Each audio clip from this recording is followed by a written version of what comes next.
हम लोग श्रीमद् भागवतम के तीसरे स्कंद के 14वें अध्याय के 12 से 16वें श्लोक तक पढ़ेंगे। देखिए, हम लोगों ने पिछले दो श्लोकों में दीति माता की दैन्यता का वर्णन सुना। अपनी दीनता को बता रही कि काम उनको प्रभावित कर रहा है, अपने पर वो तीर से उन्हें प्रहार कर रहा है और मुझ दीना पर वह अपना पराक्रम दिखा रहा है। आप मेरे पति हैं, आप मेरी रक्षा कीजिए। और प्लस उनको संतान की इच्छा थी। अब 12 से 16 श्लोक तक उनकी बहुभाषणता, मतलब ज़रूरत से ज़्यादा बोलना सिखाना चाहिए। बहुत ज़्यादा बोलने के जो गुण है, वह गुण मतलब ये नहीं कह रहा हूँ कि हमेशा अधिक बोलती थी, इस परिस्थिति में वो बहुत अधिक बोलने लगी, तो वह 12 से 16 में दिखाया जाएगा। 12 से 16 में बोला जाएगा। सीधा समय पद समझाते हैं। Let's chant. भर्तर्याप्तो रुमानानां लोकानाविशते यशः। भर्तर्याप्तो रुमानानां लोकानाविशते यशः। पतिर्भवद्विधो यासां प्रजया ननुजायते। पतिर्भवद्विधो यासां प्रजया ननुजायते। भर्तर्याप्तो रुमानानां लोकानाविशते यशः। भर्तर्याप्तो रुमानानां लोकानाविशते यशः। पतिर्भवद्विधो यासां प्रजया ननुजायते। पतिर्भवद्विधो यासां प्रजया ननुजायते। भर्तर्याप्तो रुमानानां लोकानाविशते यशः। भर्तर्याप्तो रुमानानां लोकानाविशते यशः। पतिर्भवद्विधो यासां प्रजया ननुजायते। पतिर्भवद्विधो यासां प्रजया ननुजायते।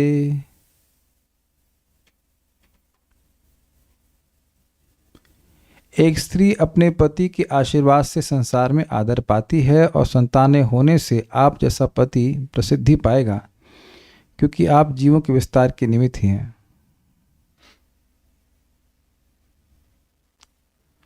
अन्वय।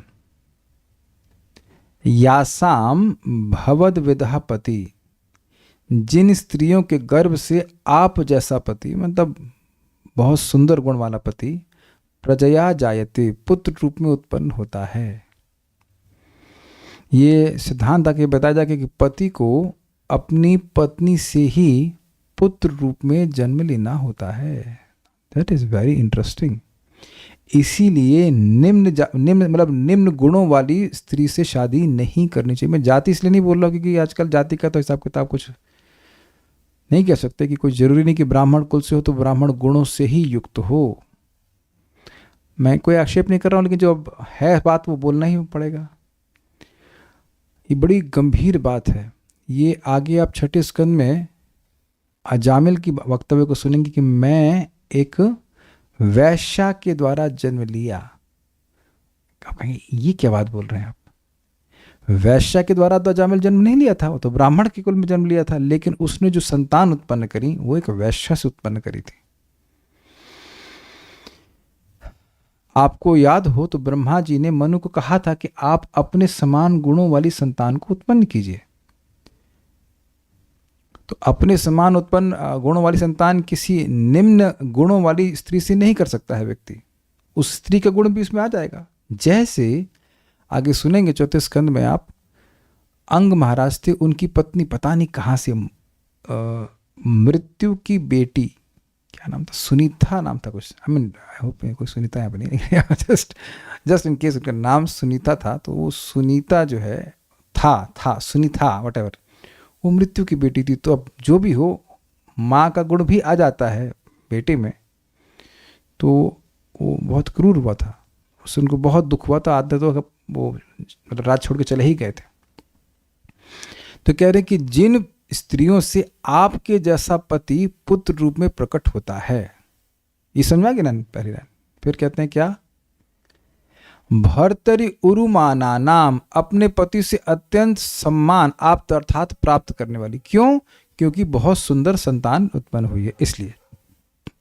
यशः लोकान ननु आविशते, उनकी उन स्त्रियों की कीर्ति संसार में अवश्य सर्वत्र फैल जाती है। मतलब किसी स्त्री का, मतलब पत्नी का ऐसी संतान हो जो पति के ही समान अत्यंत योग्य गुणवान हो, तो उसके वह पति से भी आदर प्राप्त करती है और समाज में भी बहुत, विश्व में भी आदर प्राप्त करती है। एग्जाम्पल आप दे सकते हैं, उत्तानपाद के बेटे कौन हुए? ध्रुव महाराज, और उनकी माँ का नाम सुनीति। तो उत्तानपाद तो भगवान के अंश हैं, स्पष्ट लिखा भगवान के अवतार, अंशावतार हैं, और उन्हीं के समान शक्तिशाली ध्रुव महाराज भी हुए।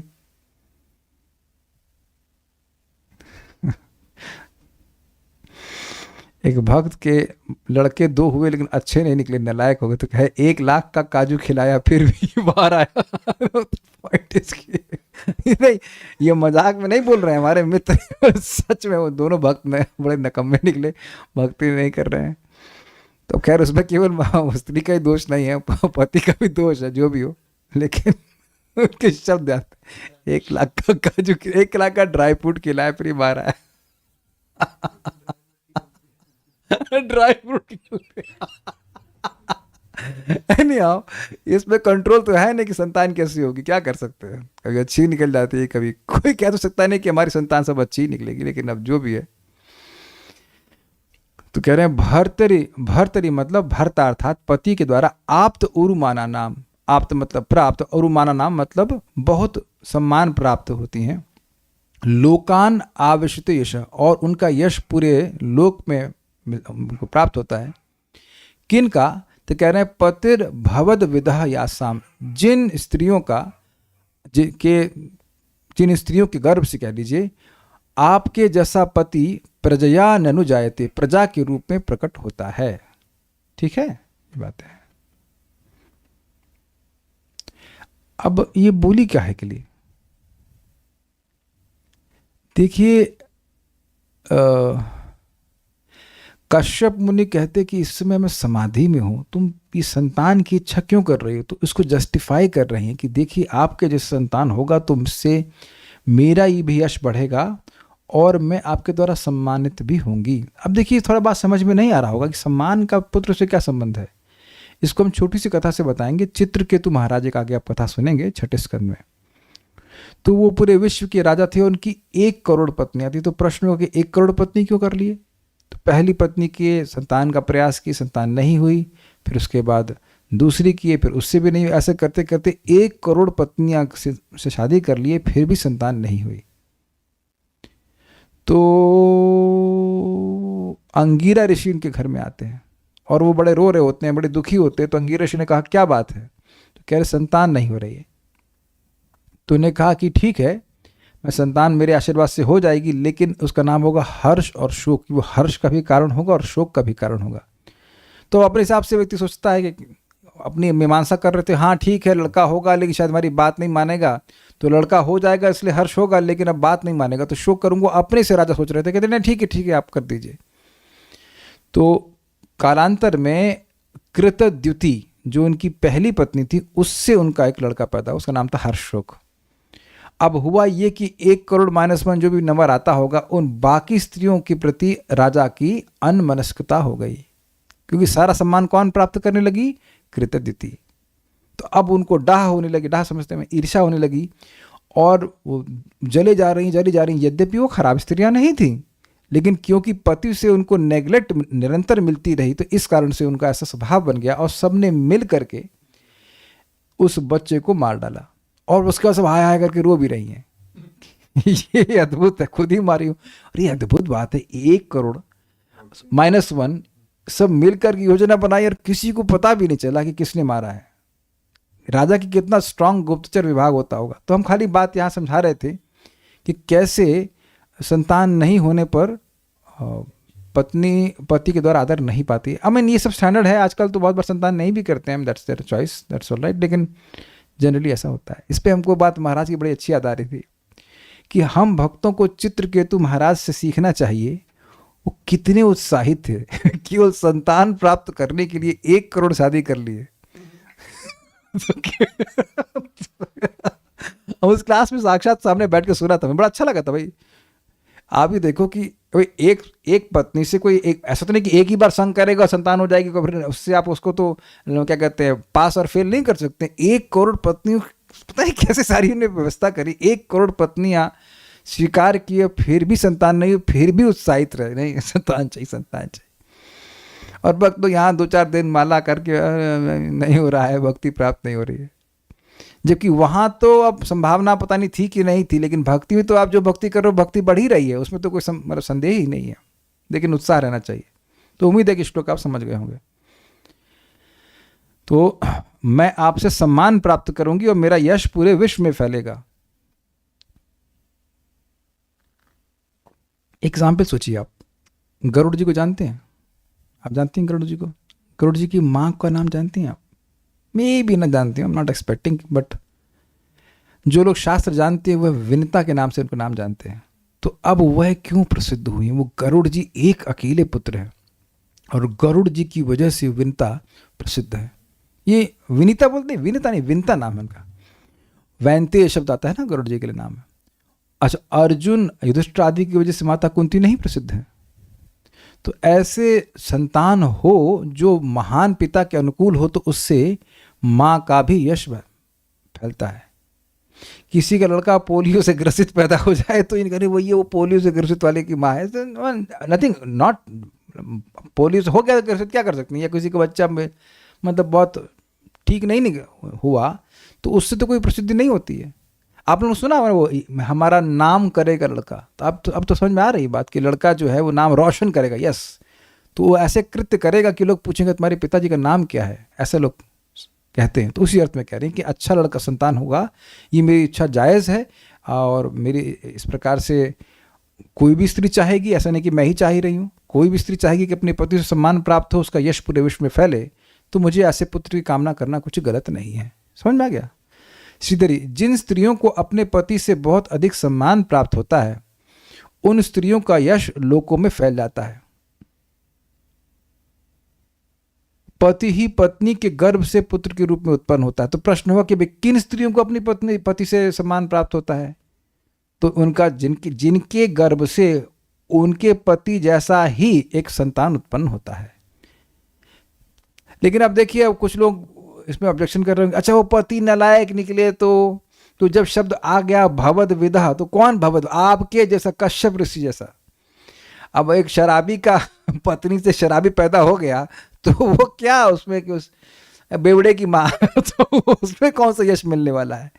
तो आपको समझ लेना चाहिए कि वो शब्द भवद विदा कह दिया तो उसका मतलब है कि महान व्यक्ति है, पति महान व्यक्ति है और वह उस पत्नी के गर्भ से प्रकट हो रहा है। I hope it's very clear. इसलिए उस एंगल को बैलेंस करके चलिएगा। पति ही पत्नी के गर्भ से पुत्र के रूप में उत्पन्न होता है। श्रुति भी कहती है तज्जाया जाया भवति यदस्याम जायते। वही पत्नी वास्तविक रूप से पत्नी होती है जिसके गर्भ से उसका पति पुत्र रूप में उत्पन्न होता है। ये बात यहाँ पे बोली जा रही है। सारा दर्शनी,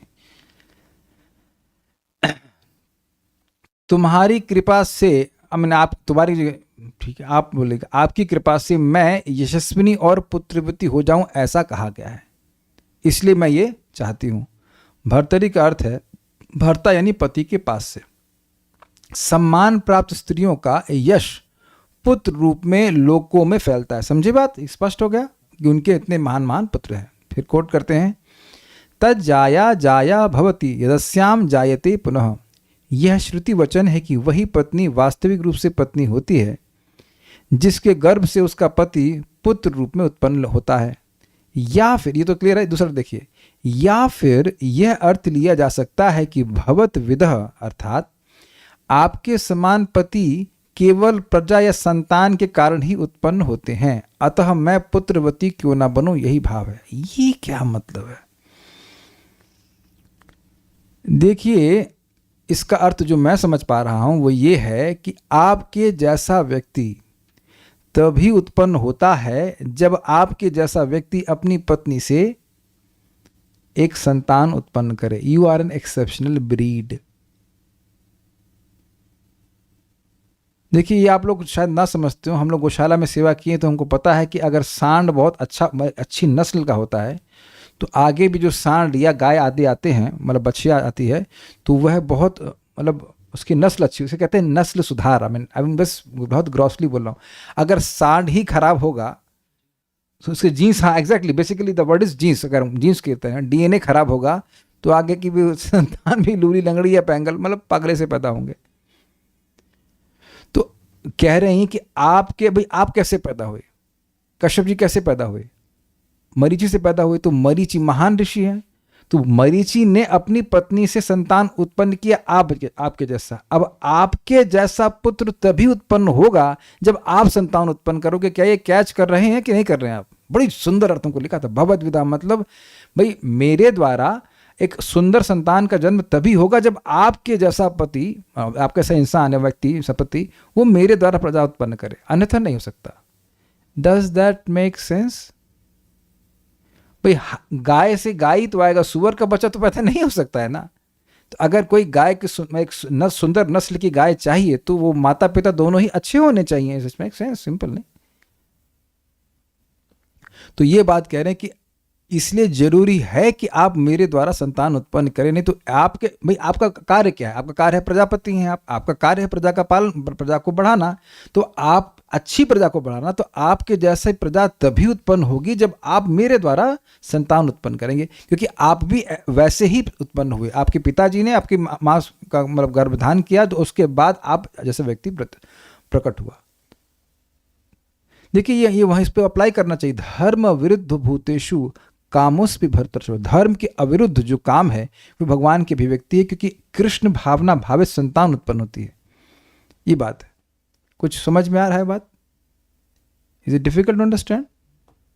ठीक है।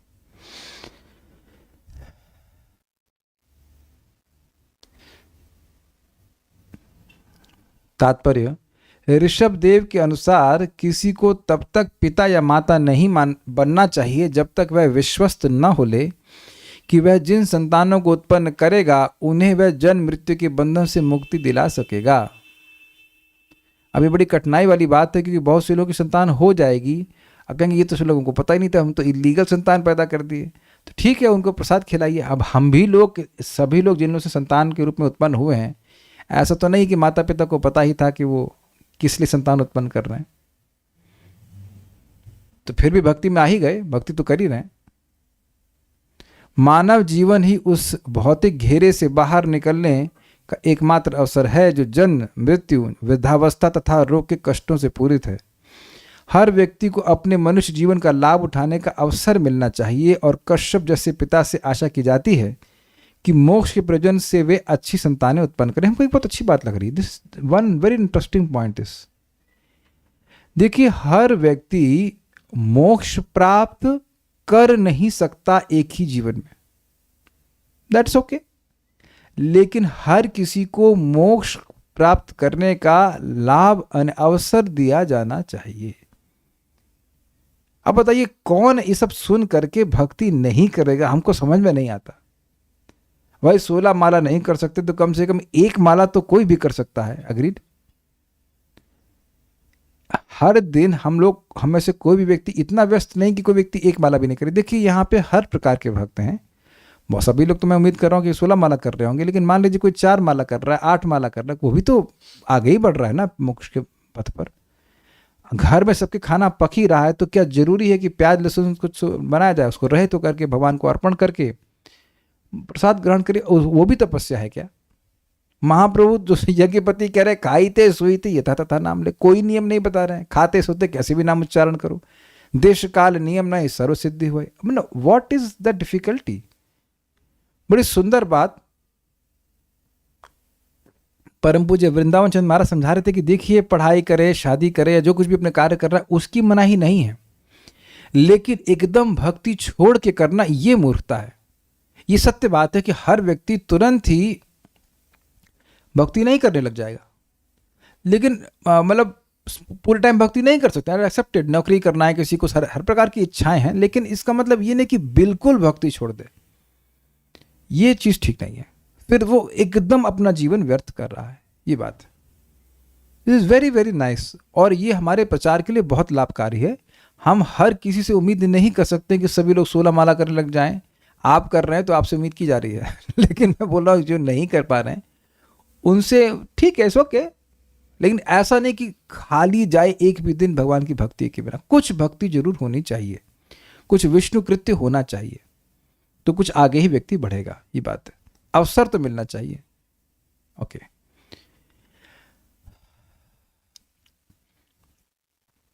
अब बड़ी सुंदर बात कह रहे हैं, बड़ी मजेदार बात कह रहे हैं। देखिए, ऐसा नहीं है कि मैं आपसे प्रेम नहीं करती हूं, शादी के पहले से ही हम आपको चुन लिए थे। ये यद्यपि क्या कहते हैं, ये लव मैरिज है जो अरेंज करी गई है। हुआ ये था कि दक्ष प्रजापति ने अपनी सभी कन्याओं से पूछा था कि तुम किससे शादी करना चाहती हो। डायरेक्टली नहीं पूछा था, लेकिन मतलब जो भी मैंने पूछा होगा, लेकिन उन्होंने अपनी दादी वादी के द्वारा इंगित कर दिया कि हम 13 लड़कियों ने कह दिया कि हम कश्यप से शादी करना चाहते थे, उनमें यह भी थी। तो कहने कि हम लोगों ने, मैंने आपको पहले ही चुना है, स्वेच्छा से चुना है, आपसे प्रेम करती हूँ। तो अन्य स्त्रियां, जो अन्य मेरी सौत या बहनें कह लीजिए, उनको गर्भ हो गया है, तो मुझे क्यों, मेरे प्रति पक्षपात क्यों? जितना वह प्रेम करती हैं मैं भी तो प्रेम करती हूँ। पुरा पितानु भगवान दक्षो दुहित्रवत्सलः, पुरा पितानो भगवान् दक्षो दोहित्रवत्सलः, कं वृणीत वरं वत्सा इति अपृच्छत् नः कं पृथक्। वृणीत वरं वत्सा इति अपृच्छत् नः पृथक्। बहुत काल पूर्व अत्यंत ऐश्वर्यवान हमारे पिता दक्ष ने, जो अपनी पुत्रियों के प्रति अत्यंत वत्सल थे, हम में से हर एक को अलग अलग से पूछा कि तुम किसे अपने पति के रूप में चुनना चाहोगी। अलग अलग का क्या मतलब है? किसी का चॉइस दूसरे से इन्फ्लुएंस, अच्छा तूने किसको सेलेक्ट किया ऐसा नहीं है। सबको अलग अलग पूछा, तो सबकी अपनी स्वतंत्र इच्छा थी। होता है ना कि तुम क्या खाओगे तुमने किसको चुना है, तुमने, अरे तो बायसिंग नहीं हुई थी, समझे ना। मान लो किसी ने कश्यप को चुना, दूसरा करे नहीं मैं तो उसको चुनी, अरे उसके अच्छे कौन, चलो ठीक है चेंज कर लो। नहीं, ऐसा नहीं, सबसे अलग अलग पूछा गया, इंडिपेंडेंट चॉइस। वो वोटिंग होती है ना मैं तो कभी नहीं किया, आप लोग कभी वोटिंग किए? सबको अलग अलग वोटिंग करनी होती है ना, तो अकेले अकेले वोटिंग कराई गई कि आपको आपको कौन पसंद है, कोई इन्फ्लुएंस ना हो जाए। कह रहे हैं दुहित्र वत्सल, अपनी पुत्रियों पर, दुहित्र मतलब अपनी पुत्री, अपनी पुत्रियों पर वत्सल अर्थात वात्सल्य भाव रखने वाले न हमारे पिता, पिता मतलब पिता, भगवान दक्ष, भगवान प्रजापति दक्ष ने पुरा एक बार नह पृथक, हम सबसे अलग अलग, इति अपृच्छत् इस प्रकार पूछा कि वत्सा, वत्स नहीं यहाँ पे, वत्सा शब्द, हे पुत्रियों तुम सब वरम कम वर्णित, वर रूप में किस चाहती हो। यद्यपि लिखा है कि तुम सब, लेकिन इसका अर्थ ये होगा कि सबसे अलग अलग पूछा, प्राइवेटली पूछा। पुरा बहुत पहले, पिता नह भगवान दक्ष, हमारे पिता भगवान दक्ष ने, जो कि दोहित्र वत्सल अपनी बेटियों के प्रति अत्यंत अफेक्शनेट थे, पूछा कम वृणीता वरम वत्सा, हे बेटियों तुम किसको वर के रूप में चाहती हो। इति अपृच्छत्, ऐसा पूछ करके नह पृथक, हम सभी से अलग अलग पूछा, एक साथ नहीं पूछा। श्रीधरी, हम लोगों के पिता दक्ष प्रजापति ने हम लोगों से अलग अलग बुलाकर पूछा कि तुम किसे अपना पति बनाना चाहती हो। हम 13 पुत्रियों ने उनका वर्ण किया, आपका वर्ण किया। जान दीजिएगा कि पुत्रियां और भी थी, जहाँ तक समझ रहे हैं 60 पुत्रियां थी, लेकिन 60 पुत्रियां थी, लेकिन 13 ने इनका सेलेक्ट किया है। हम सभी आपकी पत्नियां हैं, हम सबों का आप में एक समान प्रेम है। ऐसी स्थिति में आपका वैषम्य आचरण ठीक नहीं। समझे आप इस बात को?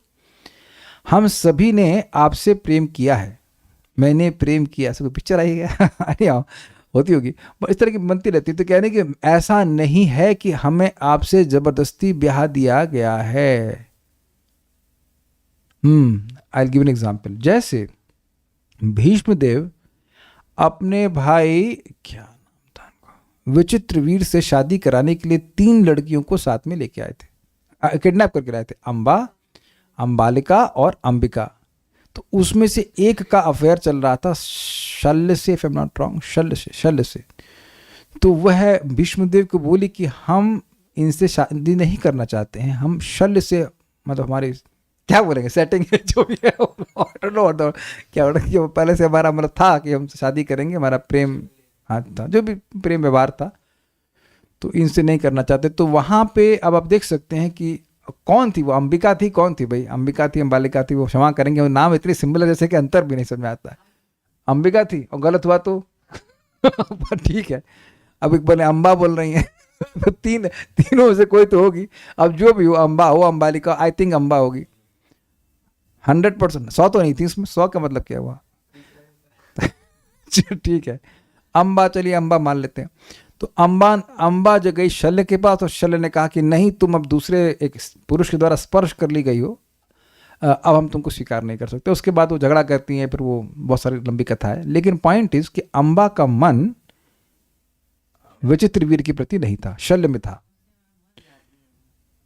तो अब आप समझ सकते हैं कि ये जो घटना है यहाँ पे सूचित कर रहा है कि क्या नाम इनका, दीति का ऐसा केस नहीं था। दीति को कश्यप मुनि के द्वारा क्यों नेग्लेक्ट नहीं किया जाना चाहिए?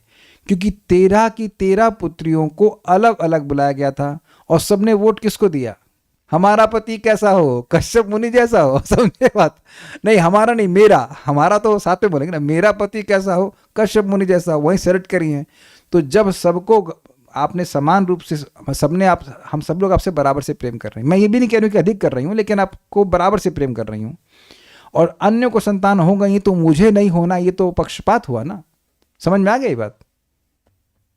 एक एक श्लोक में कितने मतलब रहस्य छुपा हुआ है ना, कि काहे वो बोल रही है इस बात को। कितना सिंपल सी बात है ना, हमारे पिताजी ने हमसे पूछा, अब इसमें इतनी रहस्यमय बात होगी, ये आप समझ ही नहीं सकते ना। हाँ, तो ये चीज है सारार्थ दर्शनी। साथ ही विवाह से पहले ही मैं आप में अनुरक्त थी, अतः आपके द्वारा कहे गए किसी भी अस्वीकृति के वाक्य के मैं योग्य नहीं हो सकती, ऐसा वह कह रही इस श्लोक से। मतलब अगर आप अभी कहें कि क्या ये संध्या का समय है या जो भी है, और मुझे अस्वीकृत कर दें इस प्रकार से, मैं संतान नहीं हूं, तो ये मैं इसके योग्य नहीं हूं, क्योंकि मैंने प्यार किया आपसे, I loved you from before. ये बात है न, अर्थात हमारे पिता ने हमसे अलग अलग रूप में पूछा था। स्पष्ट तात्पर्य, इस श्लोक से प्रतीत होता है कि पिता द्वारा पति के स्वतंत्र चुनाव की तो अनुमति पुत्री को दी जाती है थी, किंतु स्वच्छंद संगति के द्वारा नहीं। कितनी सुंदर बात प्रभुपाद समझा रहे हैं। देखिए, अब कुछ साल पहले की बात में चली जाए तो वहां पे बच्चियों को पूछा ही नहीं जाता था किस शादी हो रही है, और यहां देखिए कब की बात है, ये हो गई चाक्षुष मनवंतर की बात हो रही ना। यस, चाक्षुष मनवंतर। तो इतने, और ये ब्राह्मण समाज की बात है। ब्राह्मण नहीं, दक्ष क्षत्रिय थे, लेकिन ये ब्राह्मण है। तो क्षत्रिय समाज में, और भी इतने प्रतिष्ठित समाज में, ऐसी बात है कि ऐसा नहीं है कि लड़कियों का कोई ओपिनियन ही नहीं है, लेकिन लड़कियों का इंडिपेंडेंट ओपिनियन नहीं है। किसी मनचले व्यक्ति लड़के पे उनका मान लीजिए मन वो लुब्ध हो जाए, तो ऐसा नहीं है कि जो पिता है वो बाध्य है उनकी शादी वहां पे करा देने के लिए। It is quite a possibility कि लड़की का मन किसी खराब लड़के पे भी आ जाए, थोड़ा उसने मीठी मीठी बातें करी और वह प्रभावित हो जाए, ये काफी हो जाता है। अब क्या हम इस पर कुछ भी मानसा करना नहीं चाहते, कुछ होना तो है नहीं, मेरे बोलने से आगे बढ़ जाते हैं। लेकिन यहाँ एक इंटरेस्टिंग पॉइंट है कि ऐसा नहीं कि बस पिताजी से कसाई हो गए और उन्होंने जहाँ बांध दिया, गाय की तरह बांध दिया, खूंटे बनती रहे, ऐसा ये सब आज का सिस्टम हो गया। लेकिन पहले पूछा जाता था, विचार किया जाता था कि क्या इच्छा है उसकी। पुत्रियों को अलग अलग से कहा गया कि वे ऐसे पति का चुनाव करें जो अपने कार्यों तथा व्यक्तित्व के लिए विख्यात हो। अंतिम चुनाव पिता की रुचि पर निर्भर करता था। बहुत सुंदर बात है कि ज्ञान भी दिया गया, ऐसा नहीं किसी फालतू आदमी को तुम सेलेक्ट कर लो, ऐसा नहीं है, देख करके चुनाव करो। अब आगे जाकर देखेंगे कि कर्दम मुनि के बारे में नारद जी से सुनी थी माता देवहूति, और देखी नहीं थी, उनके गुणों को सुन करके वो आकर्षित हो गई थी। This is very interesting. यद्यपि कर्दम मुनि भक्कड़ बाबा थे, कुछ भी नहीं था, लेकिन उनके जो दिव्य गुण थे उसके प्रति वो आकर्षित हो गई थी। आजकल अमेजिंग है कि एकमात्र योग्यता क्या देखी जा रही है लड़के में, कितना पैसा कमाता है। हैं? बैंक स्टेटमेंट मांगते हैं, अरे भाई सैलरी स्लिप भी मांगते हैं भाई। ओह अच्छा, वेरी अमेजिंग भाई, हमको ये सब अनुभव नहीं है हम तो जिंदगी में टैक्स ही नहीं दिए कभी क्या कहते हैं, आईटी रिटर्न्स। अच्छा तो और उससे पूछो, अच्छा भाई तुमको कुछ गीता का ज्ञान पता हो, उसका क्या करेंगे भाई? गीता का ज्ञान क्या आता है? कुछ नहीं, कैसे कभी कभी पार्टी में ऐसे थोड़ा शराब पी लेते, ज्यादा नहीं, ऐसे आदत नहीं है आदत नहीं है। क्या हम गलत बोल रहे हैं? हम नाम नहीं रख रहे हैं। एक माता जी बता रही थी कि अपने से 14 साल बड़े एक व्यक्ति से शादी कर ली, ये समझते कि वो पीएचडी की हुए हैं, पीएचडी किए हुए थे, लेकिन आचरण बहुत खराब था। चीज माता जी से डिवोटी बट पति, ये पीएचडी करने से क्या आचरण ठीक हो जाता है? जो है वो भी डिस्टर्ब हो जाता है। एनीवेज, हम सब बातों पे नहीं जा रहे हैं, but to live with a person whose useless is very punishing. पति को धर्म का ज्ञान ही ना हो तो बहुत डिफिकल्ट है रहना।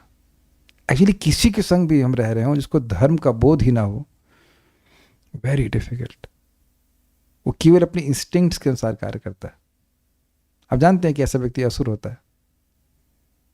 यानी हम सोचता हूँ किसी की दुखती रग पर हाथ धरते हैं, इसलिए हम और कुछ बोल रहे हैं। ठीक है, जैसा चल रहा है चलने दीजिए, कोई बात नहीं, निभा लीजिए, चलेगा। अच्छा, ये कह रहे हैं कि देखो अब ये लड़ाई करवाएंगे, कहेंगे पुरुष को रहता है लेकिन माताओं को, तो सारी माताएं दारू पीती हैं। ये सब नहीं कह सकते। धर्म का बोध जिसको, जो ट्रेंड है उसको धर्म का बोध है।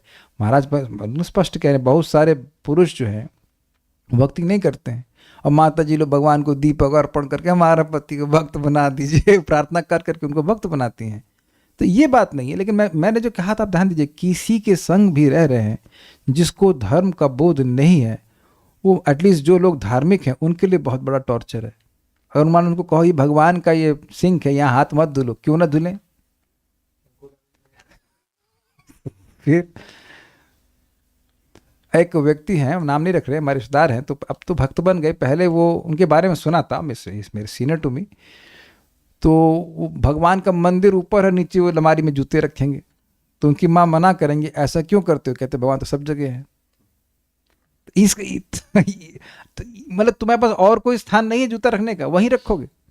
तो ये व्यक्ति का अनादर भाव रहता है, धर्म के प्रति उपेक्षा का भाव रहता है। एनीवेज, ध्यान रखिएगा कि आगे अगर कोई शादी करने वाली हो तो भी ध्यान रखिएगा कि धार्मिक लड़के से शादी कीजिएगा। और जो लड़की भी है, अगर कोई चुनना चाह रहे हैं तो धार्मिक ही होनी चाहिए। जी नहीं कि वो आज मन नहीं कर रहा, जरा जरा होटल से खाना लेके आ जाओ। नहीं, पिज्जा खाओ कोई बात नहीं, घर में बना के खाओ ना। वंस इट इज, मैं एक भक्त को समझा रहा था, प्रभुपाद जी का शब्द है, interest in Krishna consciousness is extremely rare.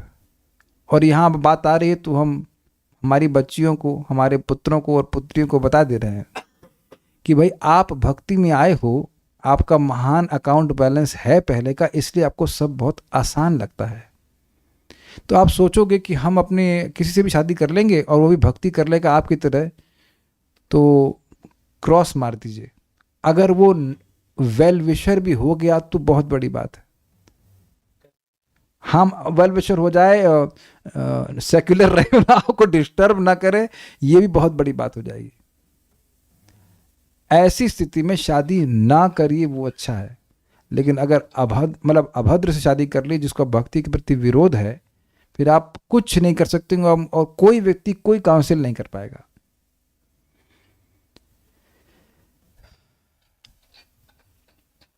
ये बात है।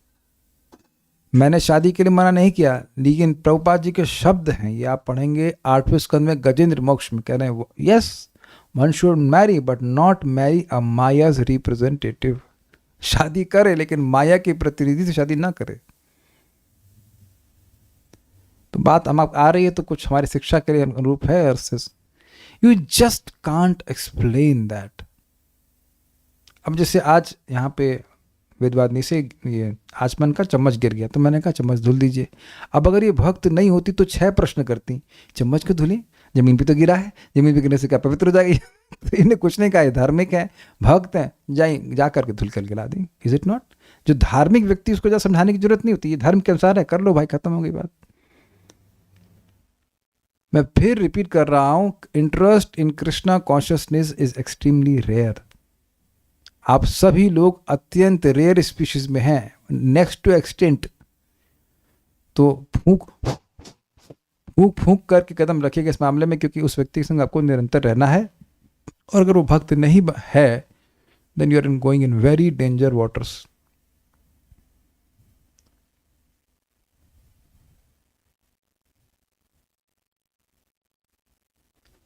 ओके, एनीवेज, अब कह रहे हैं कि उनके पिता को वो सीधे नहीं बताई, दादी आदि के द्वारा उनका मनोभाव जान करके उन्होंने आपसे शादी करवाई है।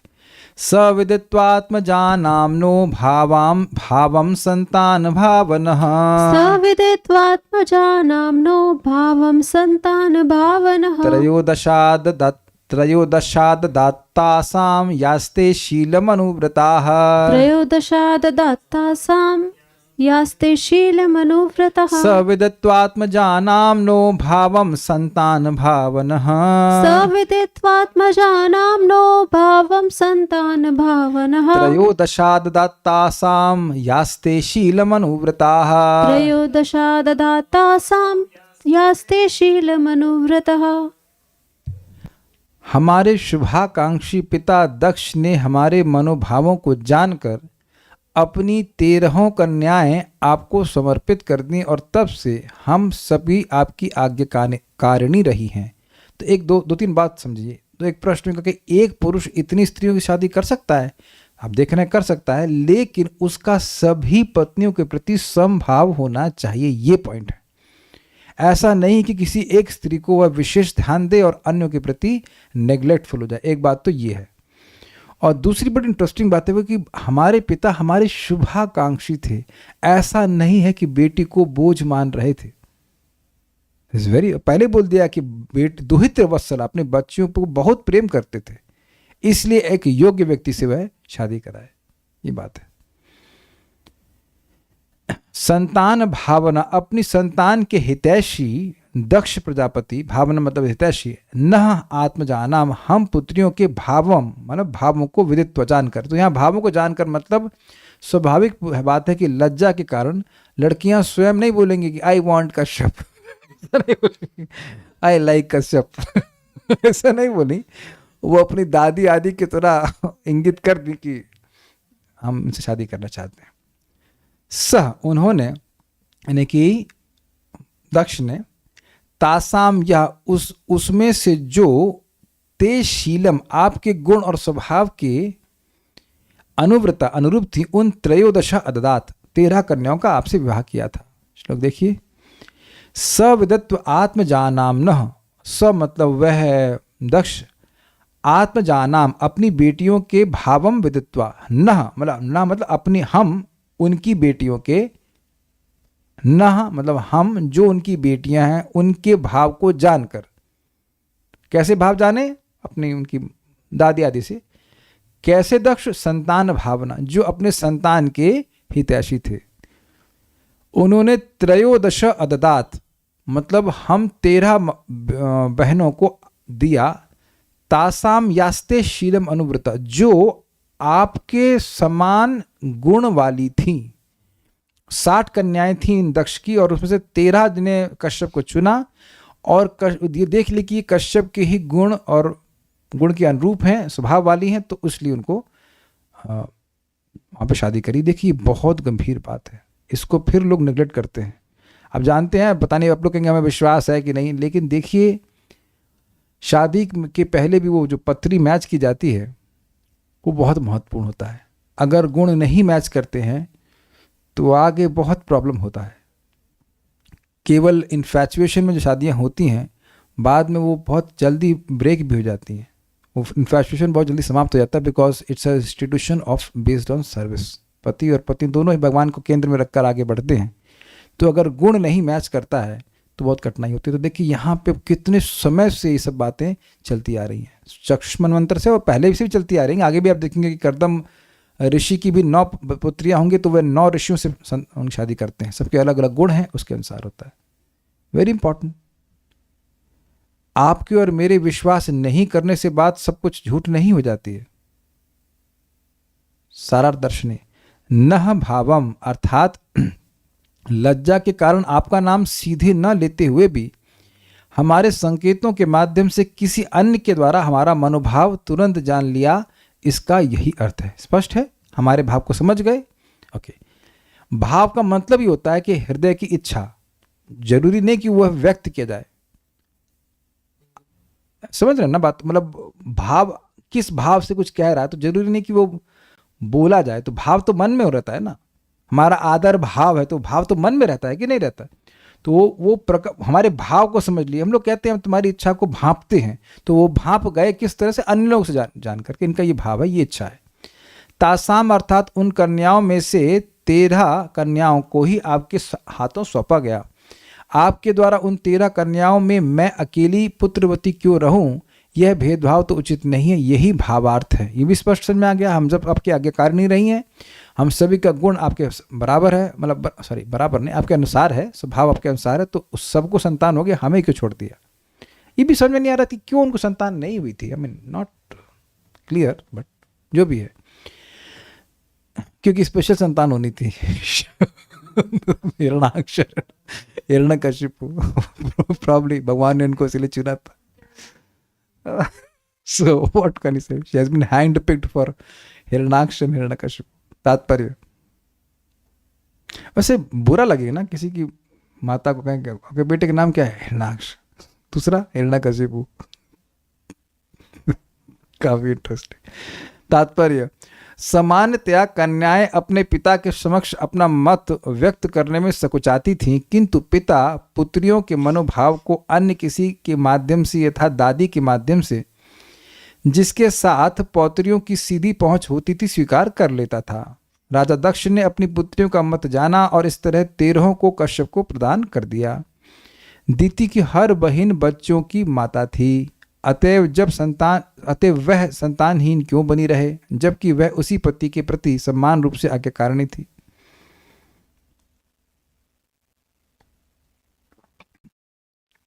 अब सारी बातें बोल के कह रहे हैं कि भाई ये सब कारण होते हुए इस कारण से आप मेरी बात को स्वीकार करें। अथ मे कुरु कल्याणम कामम कमल लोचना, अथ मे कुरु कल्याणम कामम कमल लोचना, आर्तोपसर्पणम भूमन अमोघम हि महीयसी, आर्तोपसर्पणम भूमन अमोघम हि महीयसी। अथ मे कुरु कल्याणम कामम कमल लोचना, अथ मे कुरु कल्याणम कामम कमल लोचना, आर्तोपसर्पणम भूमन अमोघम हि महीयसी, आर्तोपसर्पणम भूमन अमोघम हि महीयसी।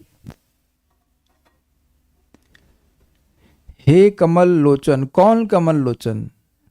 कश्यप जी। हाँ, ये कमल लोचन भगवान विष्णु को नहीं इंगित करनी है।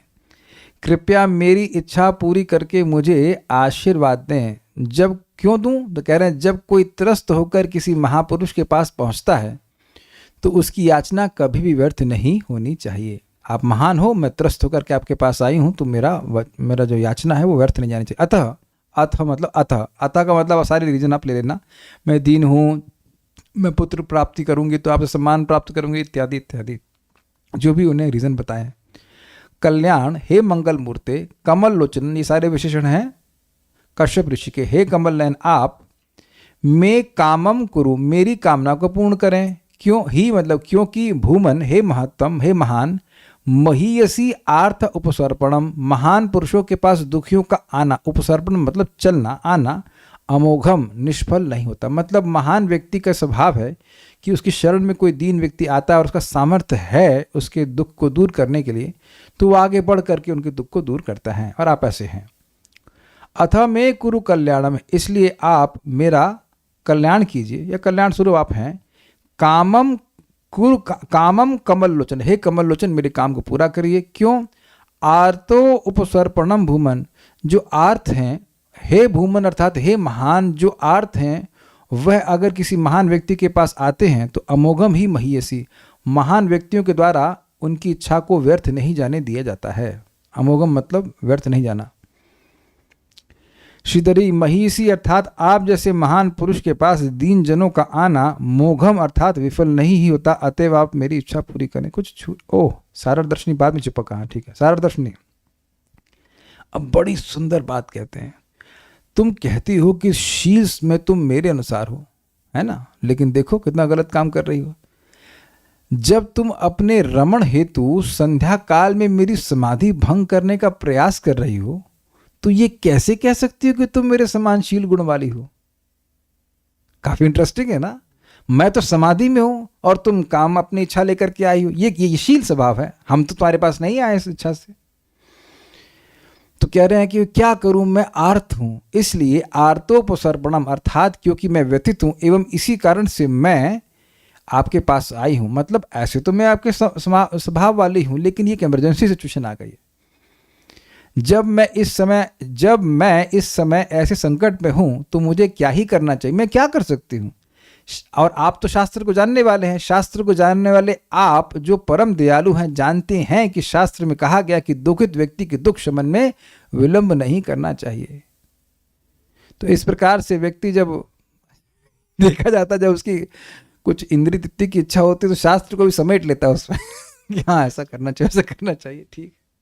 तात्पर्य, दीति अच्छी तरह जानती थी कि असामयिक स्थिति के कारण उसकी विनती अस्वीकृत हो सकती है, क्योंकि समय ठीक नहीं था, संध्या का समय था। किंतु उसने याचना की कि जब आपातकाल हो या त्रासपूर्ण स्थिति आए तो काल या परिस्थिति पर विचार नहीं किया जाता। मतलब क्या है भाई, जैसे सामान्यतः व्यक्ति को प्रसाद ही ग्रहण करना चाहिए। अब बेचारा ऐसी स्थिति में है कि प्रसाद नहीं मिल रहा है, अब जान ही जा रही है, हालत खराब हो रही है, तो बिस्कुट खा लेना चाहिए।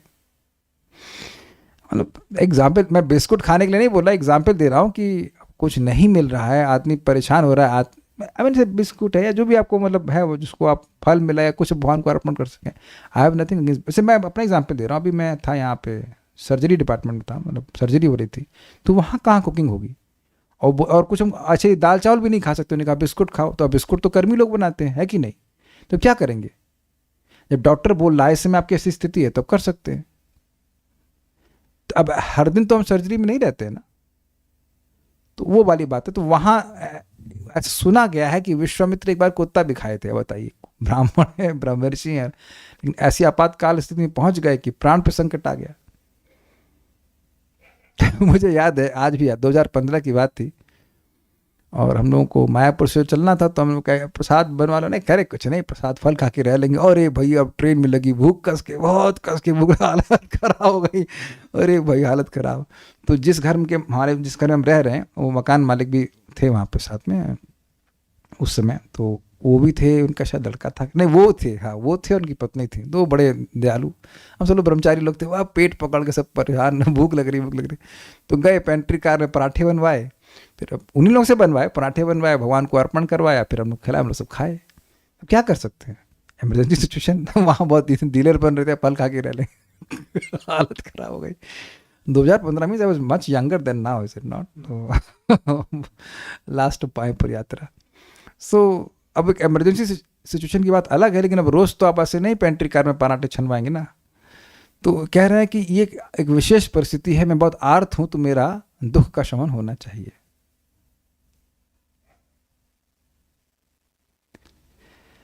अब क्या होता है, ये बड़ी मजेदार बात है, बड़ा इंटरेस्टिंग शब्द है। इतीताम वीर मारीचः कृपणाम बहुभाषिणी, इतीतां वीरमारीचः कृपणां बहुभाषिणीं, प्रत्याहानुनयन वाच प्रवृद्धान अंग कश्मलाम, प्रत्याहानुनयन् वाचा प्रवृद्धानङ्गकश्मलाम्, इतीतां वीरमारीचः कृपणां बहुभाषिणीं, इतीतां वीरमारीचः कृपणां बहुभाषिणीं, प्रत्याहानुनयन वाचा प्रवृद्धान अंग कश्मलाम, प्रत्याहानुनयन् वाचा प्रवृद्धान् अंगकश्मलाम्। आप देख ही रहे होंगे कि टीकाओं से कितना रुचिकर हो रहा है ना। सिंपल से श्लोक लगते हैं, लेकिन उसमें कितने सुंदर सुंदर पॉइंट्स आते हैं। हे वीर विदुर जी, ये कौन बोल रहा है, मैत्री मुनि बोल रहे हैं। देखिए अब संवाद में दूसरा एकदम से बात आ रही है, कश्यप और दिति की, एकदम से मैत्री जी आ गए। तो मैत्री मुनि कहानी सुना रहे विदुर जी को, इसलिए बोल रहे हैं हे वीर विदुर, इस तरह काम वासना के कलमश से ग्रस्त और इसलिए असहाय एवं बड़बड़ाती हुई, मतलब बहुत ज्यादा बोलती हुई दिति को मरीचि पुत्र ने समुचित शब्दों से शांत किया। ये जानते हैं कि जब व्यक्ति को काम प्रभावित करता है तो व्यक्ति कुछ कर नहीं पाता है। वीर, हे विदुर जी। अब वीर क्यों कह रहे हैं उसको हम टीका में देख लेंगे। इति, इस प्रकार मारीच कश्यप ऋषि ने, मरीचि के पुत्र कश्यप ऋषि ने अनंग, अनंग मतलब जिनका अंग नहीं है, जो सूक्ष्म रूप से रहते हैं, अर्थात कामदेव के प्रवृद्ध वेग से, प्रवृद्ध अर्थात वेग से, कश्मलाम पीड़ित, बहुभाषिणी, बहुत बोलने वाली, और कृपणाम अर्थात दीन या बेबस, ताम वाचा, उस अपनी पत्नी दिति को मधुर वाणी से अनुनयन प्रत्याह, समझाते हुए बोले। अनुनय समझते हैं आप? अनुनय हिंदी का शब्द है अनुनय। Very good. अनुनय विनय, प्रार्थना करना, अरे मान जाओ डांट नहीं लगाए। देखिए एक समान स्ट्रक्चर देखें तो पत्नियां पति की आज्ञाकारी होती हैं, तो पति अगर डांट दे तो वो भयभीत हो जाती हैं। लेकिन अगर पति, गलत बोले क्या, वो लोग स्वीकार नहीं कर रहे, अरे भाई ऐसा हुआ करता था, ऐसा हुआ करता था, ऐसा हुआ करता था, वो मैं शायद गलत बोल गया। सामान्यतः अच्छा सही वर्जन ये है कि पति पत्नी के आज्ञाकारी होते हैं और पत्नी अगर डांट दे तो पति चुप भयभीत होते। ओके ओके, लेकिन हम वैदिक वर्जन समझा रहे हैं आपको, वैदिक वर्जन में ऐसा होता था, है कि नहीं? नहीं, लेकिन हम जो वेद की बात हम बता रहे हैं, वैदिक काल में ऐसा होता था कि डर जाते हैं। आजकल भरोसा नहीं, पुलिस के पास चला जाए कोई भरोसा नहीं। तो खैर वैदिक वर्जन वाली बात सही है, पत्नी डर जाती थी, सम्मान की भावना रहती थी। कह रहे इति ताम वीर मारीच, तो यहाँ पे वो डराए नहीं, खाली प्रेम से समझाए। इति ताम वीर मारीच, हे वीर विदुर जी, इस प्रकार ताम यानी उन दिति को, नहीं ताम मतलब उन दिति को, मारीच अर्थात कश्यप मुनि जो मरीचि के पुत्र थे, कृपणाम बहुभाषिणी, जो कृपण अर्थात दीन हो गई थी और बहुत ज़्यादा बोल रही थी, इस दीनता के कारण असहाय सी हो गई थी, प्रत्याह उसके प्रति बोले। कैसे बोले? वाचा अनुनयन, अनुनय विनय से, बड़े मतलब मान जाओ जाओ समझो, देखो इस समय ठीक नहीं है, इत्यादि इत्यादि, इस तरह से। कैसी वो थी? तो कह रहे प्रवृद्ध अनंग कश्म, नाम शब्द दिख गए आपको सारे। अनंग मतलब काम उनका बहुत ज्यादा बढ़ा हुआ था, किसका? दिति का, और इसलिए कश्मल था उनका, हृदय में कचरा भरा था, मोह भरा हुआ था। कश्मल का अर्थ लिया था मोह बहुत भरा हुआ था। श्रीधरी, काम के अत्यधिक बढ़ जाने के कारण मोहित उस दिति को मधुर वाणी से समझाते हुए महर्षि ने कहा, सारादर्शनी, अब बड़ा अच्छी टीका है, हे वीर, इसका अर्थ है कि विदुर जी जैसे तुम धर्मवीर हो वैसे कश्यप नहीं हैं, क्योंकि वे केवल अनुनय द्वारा सांत्वना दे रहे हैं, लेकिन क्रोधपूर्ण दृष्टि से तर्जित नहीं कर रहे थे। तर्जित मतलब होता है कि ये क्या तुमने बोल रखा है, डांट लगाते, डांट नहीं रहे, ताड़ना करना, डांट नहीं रहे थे। डांटने से एक पत्नी जो सबमिसिव पत्नी है वह डर जाती है और वह और आगे बात नहीं बोलती है। मतलब होती हैं ऐसी पत्नियां जो सबमिसिव होती है। सबमिसिव क्या बोलते हैं, क्या बोलते हैं हम तो, सबमिसिव क्या बोलते हैं, आज्ञाकारी या पति से, हाँ मतलब जो भी है अंदर में रहने वाली, जो भी कह लीजिए। अब सबको तो यहाँ पे समर्पित नहीं, अब सबमिसिव समझते, मतलब पति की आज्ञा के अनुसार चलने वाली। तो अगर डांट देंगी तो डांट देंगे अगर पति, तो वह डर जाएगी और अपनी बात को छुपा लेगी, नहीं कहेगी ऐसे करके। यदि वे कृत्रिम रूप से भी क्रोध प्रकट करते तो दिति की काम जनित पीड़ा भय के कारण स्वयं ही समाप्त हो जाती। यह भाव है, बड़ी जबरदस्त बात है। अब ये प्रश्न है कि ये कृत्रिम क्रोध क्या होता है। देखिए कृत्रिम क्रोध क्या होता है, अंदर से आप क्रोधित नहीं हो, लेकिन केवल उस व्यक्ति को डपटने के लिए आप क्रोध प्रकाशित करते हैं। ये आप सभी लोग को अनुभव होगा, अपने बच्चों को भी डांटे होंगे। ऐसा नहीं कि आपको अंदर से क्रोध आ रहा है, ए शैतान चुप ऐसे करके, टीचर तो सब जानते हैं, सब डांटते हैं ऐसे, वो बस शांत रहो ऐसे करके डांट देते हैं, ऊपर ऊपर से डांट रहे हैं। ऐसा नहीं कि आप अंदर से क्रोध से जल रहे हैं। देखिए दिति का प्रस्ताव गलत नहीं था, समय गलत था, वो स्थान गलत था। भाई पति से पुत्र की इच्छा करना ये बिल्कुल संगत है, ये बिल्कुल धर्म के अविरुद्ध, धर्म के अविरुद्ध है, धर्म के अनुसार है, लेकिन समय गलत था। तो इसलिए वह इस बात पे क्रोधित नहीं हो रहे थे कि संतान चाहती है, लेकिन इस बात पे क्रोध प्रकाशित कर सकते थे कि ये समय ठीक नहीं, बोलेंगे समय ठीक नहीं है, लेकिन बड़े प्रेम से बोलेंगे। तो अगर वह आर्टिफिशियली भी डांट देते तो वह शांत हो जाती, उसका वो भयभीत हो जाती, तो भाई मन में तो एक ही इमोशन चलेगा ना, या तो काम चलेगा या भय चलेगा। काम और भय एक साथ भी चलता है। आप जरा विचार कीजिए, क्या काम और भय एक साथ भी चलता है? किसी के सर पे यहाँ पे गोली पिस्तौल रख दो, कहो अच्छा जरा आप अपनी प्रेमिका के बारे में सोचो। प्रेमिका, तो आप समझ रहे हैं कि काम और भय एक साथ कैसे बनेगा बताइए।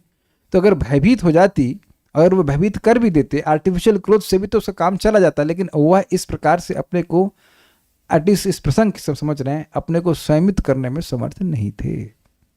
इसीलिए कह रहे हैं वीर। देखिए इसको आप एक प्रसंग समझे, थोड़ा समय लगेगा समझाने में। अर्जुन इंद्र के पास गए थे, आप जानते हैं प्रसिद्ध घटना है। और इंद्र के उसमें सभा में उर्वशी नाच रही थी। उर्वशी कहाँ से प्रकट हुई है? भगवान नर नारायण के शरीर से प्रकट हुई हैं। और वो इतनी सुंदर है कि उनके आगे बाकी सारी जितनी भी स्वर की अप्सराएं वो मेढकी जैसी लगती, इतनी सुंदर है वो। तो वह नाच रही थी, तो बार बार अर्जुन की तरफ देखें, तो अब इंद्र समझ गए कि यह उर्वशी का संग करना चाहते हैं, उनको अच्छी लग रही। तो बाद में उर्वशी को बोले कि आप इनकी सेवा करिए, व्हाटएवर।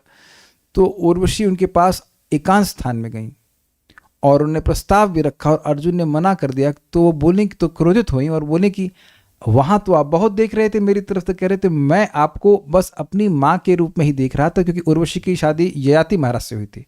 आप हमारे पूर्वज माता ययाति महाराज की पत्नी हैं, तो उसी दृष्टि से मैं देख रहा था। अब देखिए वहाँ उर्वशी ने स्पष्ट कहा कि ये जो नियम है ये हम अप्सराओं पर लागू नहीं होते, यानी अगर वह अर्जुन का भी संग करती तो कोई नरकपात का भय नहीं होता। यहाँ कोई व्यक्ति अवैध स्त्री संग करता है तो 1000 तरह के रोग है, समाज की उल्हाना होती है और नरक जाने का भी भय होता है कि नहीं?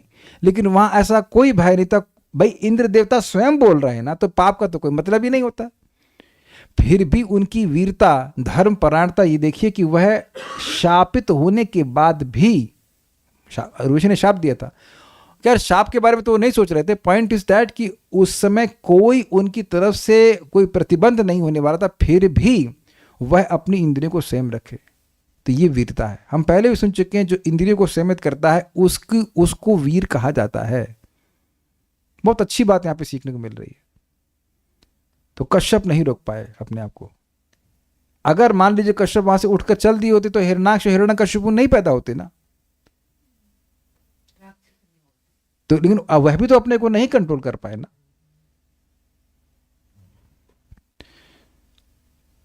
और दूसरी बात यह भी है कि कुछ समय ही तो बीतना था। This amazing, is it not? ऐसा तो नहीं था कि वह वो संध्या काल हमेशा बनी रहती, कुछ समय बीतने की प्रतीक्षा करनी थी। लेकिन वो बस प्रेम से समझाते रहे, मान जाओ मान जाओ मान जाओ, ऐसे करके। अब देखेंगे, देखिए होना था वो सब कुछ है, लेकिन प्रकट तो आप देख रहे हैं कि उनको वो डांटे नहीं। ये बात है। प्रवृद्धान अंग कश्मलाम, इसका अर्थ है कि काम की तीव्रता से मोहग्रस्त हुई दीति। कश्मल का मतलब होता है मोह। काम से विचलित हुई स्त्री कभी भी अनुनय को सहन नहीं कर सकती, यह भावार्थ है। ये क्या मतलब है? This is very interesting. जो स्त्री काम से मोहित हो जाए उसको अब प्रेम से समझाने से वो समझती नहीं। कोई याद आ रही है आपको? I give you hint. Very good, Surpanakha. तो सुपर्णखा किसकी तरफ से, कि पहले सबसे पहले किसके ऊपर आसक्त हुई? भगवान श्री राम पर। भगवान राम उसको डांटे नहीं थे, प्रेम से समझाया कि देखिए मेरी तो शादी हो गई, तुम लक्ष्मण जी से पास चले जाओ। यही था ना कहानी। फिर लक्ष्मण जी के पास गई तो क्या बोले वो? क्या बोले थे? मैं तो उनका दास हूं, तुम दासी ही बनी रहोगी, है ना, ऐसे हो ना। तो जाओ वापस भगवान राम के पास जाओ। कोई डांट नहीं रहा था, तो उसकी काम था ना खत्म हो रहा था कुछ भी।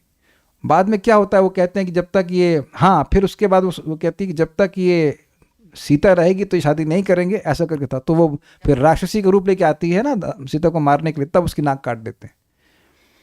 तो फिर वो नाक कटी जाती है अपने भाई के पास। तो वहाँ प्रेम से वो बात समझ में उसको नहीं आ रही थी। ये मैं इसको जब पढ़ा तो मैं ये बात स्मरण कर रहा था इस तरह से।